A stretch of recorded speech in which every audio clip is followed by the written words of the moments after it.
आयुष्याचा, ठीक आहे, कारण पैसा भेटत राहते. पंजाब हरियाणाचे मैदान हे मैदान सुमारे 2 लाख चौरस किलोमीटर क्षेत्रात पसरलेले आहे. म्हणजे याच्यापेक्षा मोठा आहे, 2 लाख स्क्वेअर किलोमीटर क्षेत्रामध्ये पसरलेले आहे.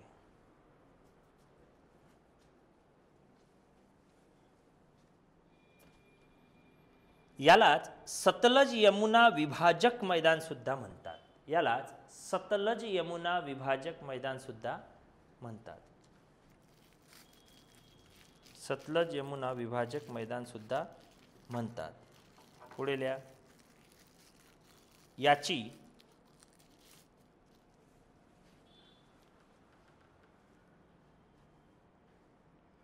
उत्तर पूर्व म्हणजे नॉर्थ ईस्ट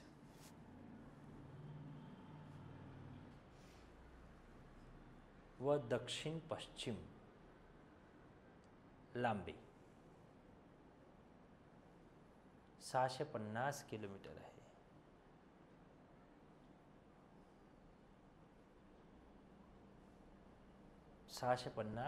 किलोमीटर आहे.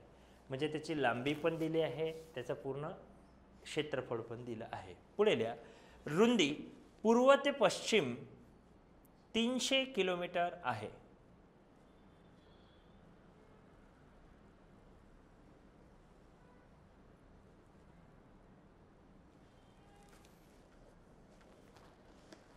किलोमीटर आहे.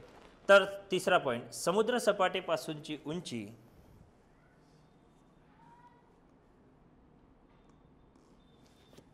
तर समुद्र सपाटीपासूनची उंची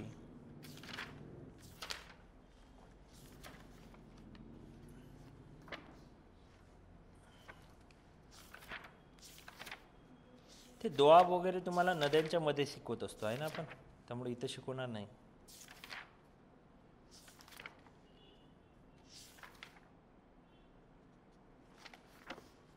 समुद्र सपाटीपासूनची उंची 250 मीटर हाईट आहे. 250 मीटर 250 मीटर.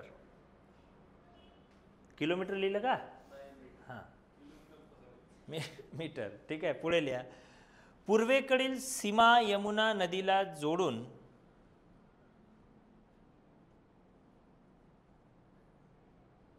पूर्वेकडील सीमा यमुना नदीला जोडून आहे. पूर्वेकडची याची सीमा यमुना नदीला जोडून आहे. आता हे सगळं पाहत असताना, हे सर्व पाहत असताना तुम्ही काय करणार माहिती आहे का? एक काम करणार.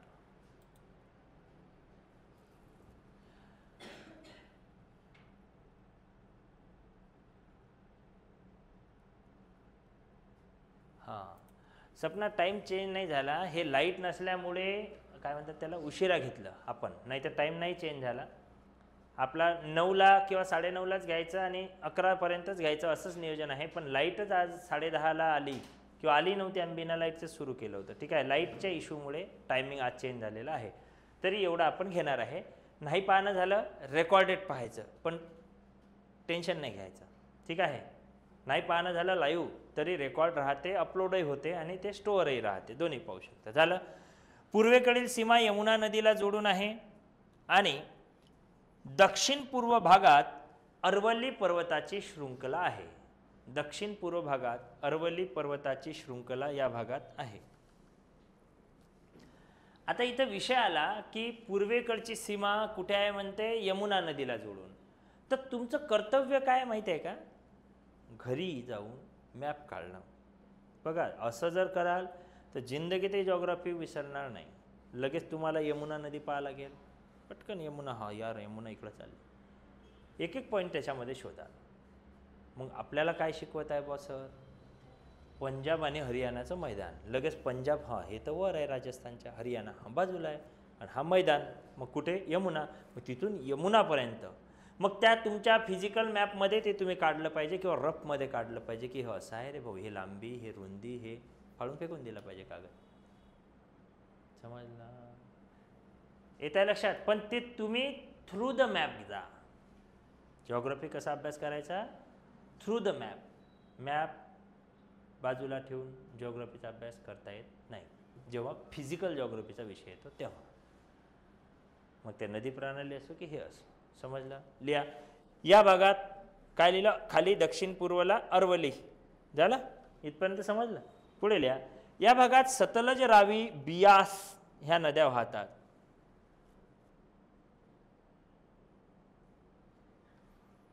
या भागात सतलज, रावी आणि बियास ह्या नद्या वाहतात. मी दोआब शिकवत असतो. दोआब तुम्हाला मला वाटतं मी नद्यांमध्ये शिकवता येते बहुतेक. इथं शिकवलं पाहिजे खरं पाहिलं तर ते दोआब. हां, दोआब शिकवलं आहे का? दोआब नद्यांच्या दरम्यानचे प्रदेश बहुतेक मी त्याच्यामध्ये तुम्हाला शिकवत आहे, नद्यांमध्येच. ठीक आहे, नद्यांमध्ये शिकवत आहे. इथं सांगितले पाहिजे खरं पाहिलं तर. ठीक आहे, कारण हे मैदानावर आहेत ना ते दोआब, दोन नद्याच्या दरम्यान ते. परत नद्यांमध्ये घेऊ मग मैदान तेव्हा येईल कुठं कुठं आहे ते. लिहा. रावी आणि बियास या नद्या दरम्यान असणाऱ्या भागाला म्हणजे इथून रावी आणि बियास दोन्ही नद्या वाहतात. रावी बियास याच्या मधात असलेली लँड आहे. ठीक आहे, रावी आणि बियास याच्या दरम्यान असणाऱ्या भागाला बारी दुआब असे म्हणतात. काय म्हणतात? बारी दुआब असे म्हणतात. बारी दुआब असे म्हणतात. बियास आणि सतलज नद्या दरम्यान भागाला, हे पुढे येणार आहे बहुतेक नद्यांमध्ये, बियास आणि सतलज दरम्यानच्या भागाला बिस्त दुआब असे म्हणतात. जोड्या लावा, याच्या आधी विचारलेला प्रश्न आहे आयोगाने. बिस्त दुआब असे म्हणतात. आता हे दुआब काय आहे? श्रद्धा आणि सबुरी. ठीक आहे, एवढं तर ठेवा, कारण नद्या शिकवेल तेव्हा सर्वात जास्त मोठा पार्ट कोणता आहे? नद्या. सर्वात जास्त भारतातल्या नद्या सर्वात मोठा भाग आहे. 127 पानाची PDF भेटेल तुम्हाला त्याची, फक्त नद्यांची. समजले? आकृत्याच आकृत्या. बरं, आकृत्या म्हणजे थेअरी काहीच नाही का, तर आपल्याला डिस्कस करायचे आहे ते. नद्या काय करायच्या आहे? डिस्कस करायचे, ना की प्रत्येक गोष्ट लिहायची आहे. घरी जाऊन भले लिहा. सर्वात मोठा एक एक नदी तुम्हाला समजावून सांगतो मी. एक एक नदी, तिचा प्रवाह का असं, कारण त्याच्यावर प्रश्न हमखास येतात. याच्यावरही येतात असं नाही. ठीक आहे, याच्यावर आलेले प्रश्न आहेत. याला म्हणतात बारी दुआब. कोणत्या दोन नद्या सांगितल्या पहिले? आधी रावी आणि बियास. याची शॉर्टकट ट्रिक्स मी नद्यांमध्ये सांगेन. रावी आणि बियासच्या दरम्यान बारी, आणि बियास आणि सतलजच्या दरम्यान बिस्त दुआब.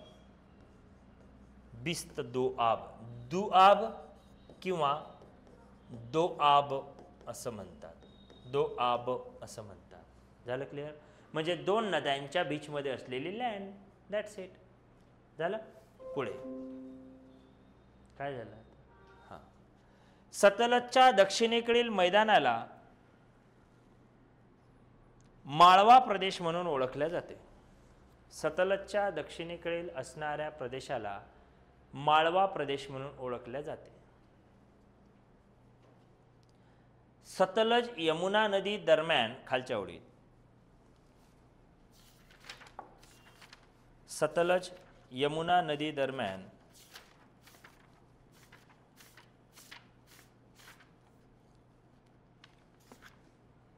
सतलज यमुना नदी दरम्यान घग्गर नदी ही उगम पावते.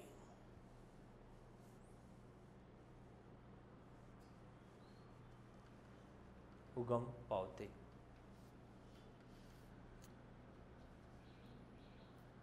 प्राचीन काळामध्ये या नदीला सरस्वती या नावाने ओळखले जात होते. मग आता आला तिहेरी संगम आला ते.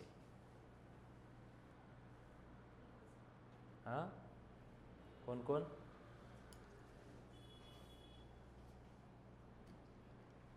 त्रिवेणी संगम, गंगा जमुना सरस्वती है ना. त्याच्यावरून मग नद्यांच्या प्रवाहावरून किंवा नद्यांच्या नावावरून मुलींना नावं ठेवण्याची प्रथा आपल्या इथं पडली.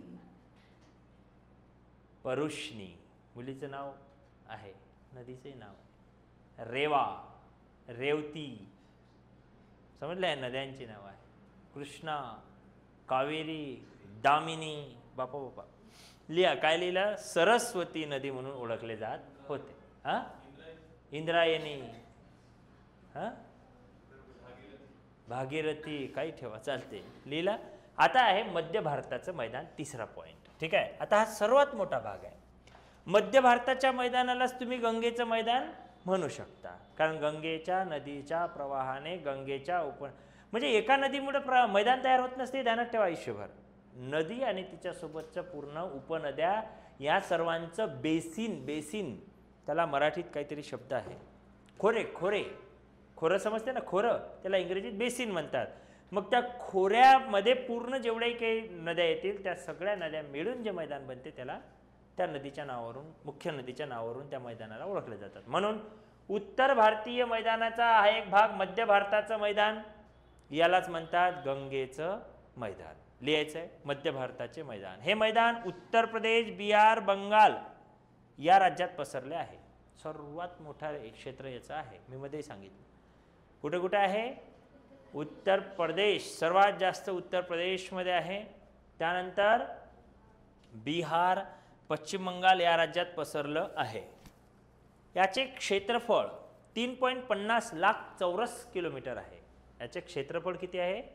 3.50 लाख स्क्वेअर किलोमीटर.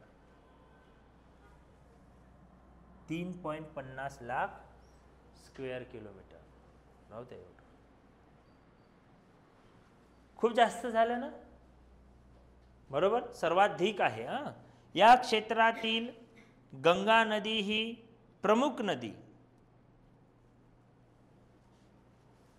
या क्षेत्रातील गंगा नदी ही प्रमुख नदी म्हणून ओळखली जाते.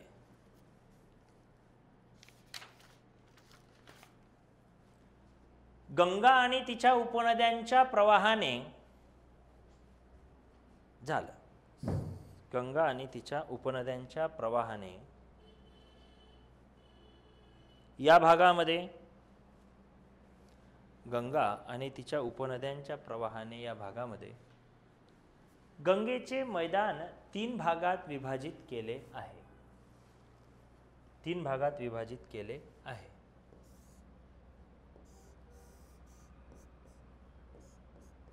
गंगेचे मैदान किती भागात विभाजित केलेले आहे?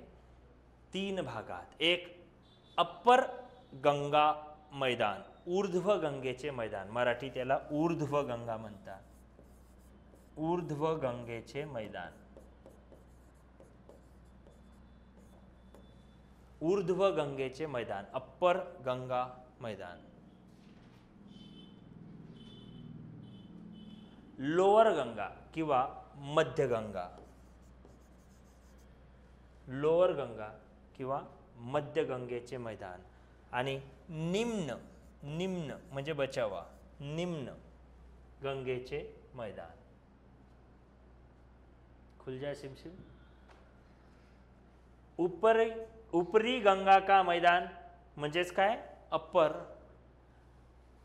गंगा का मैदान, मध्य मैदान म्हणजेच काय? हा मध्यातला भाग, मध्य गंगेचं मैदान.